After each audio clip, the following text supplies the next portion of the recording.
Hey, if you search free mask pattern on your computer or phone, a lot of options are available. But then what? Well, I reached out to a crafty Heron School of Art student to walk through how to sew one yourself.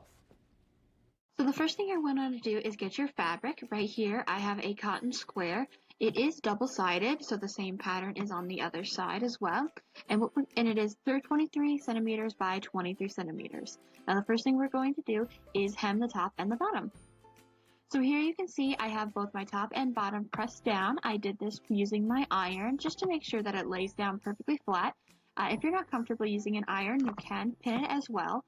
So the next step is to take this to the sewing machine and get ready to hem the sides. If you're familiar with sewing, then you should already have your top thread and your bottom thread ready to go, as I do here. So then it's just as easy as slipping the fabric underneath the foot, and then you're ready to go. Just slip it in there, close the foot on top, and then you're ready to sew. Then it's just a matter of following the line all the way down from one side to the other.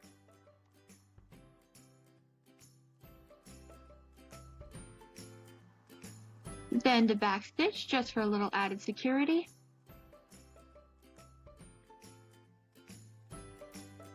And then you look back and you should have a nice, clean, straight hemline. And you're just going to repeat this process for the opposite side. So our next step is going to be making our pleats. They are the little folds that you see on the inside and outside of the mask. And how you're going to do that is you're just going to take your square and then fold from the middle towards the bottom.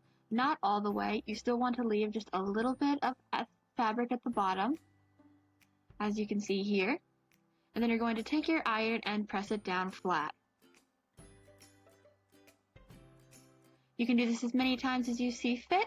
Just make sure that your iron is on the proper setting for the fabric you chose. And you should have a nice, flat, clean pleat. So then it's just a matter of repeating the process as often as you'd like, or however you see fit.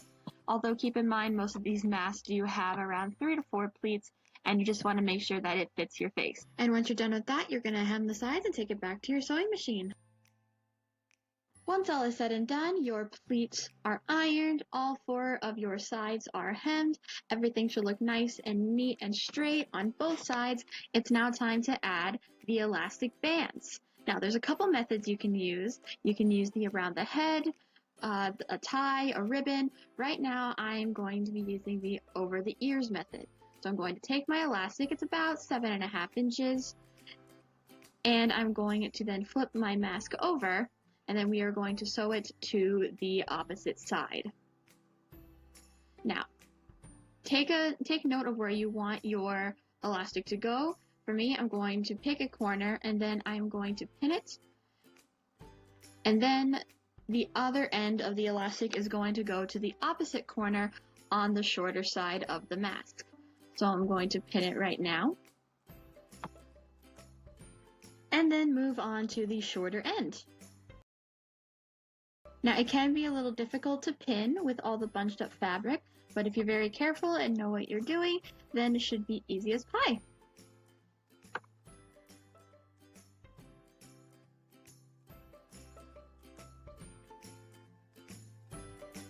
So then you're just going to move on and do the exact same thing to the other side of the mask. So whether you hand sewed or machine sewed, your elastic band should now be attached, and voila, you now have your own reusable handmade pleated mask. Stay safe and stay healthy, everybody.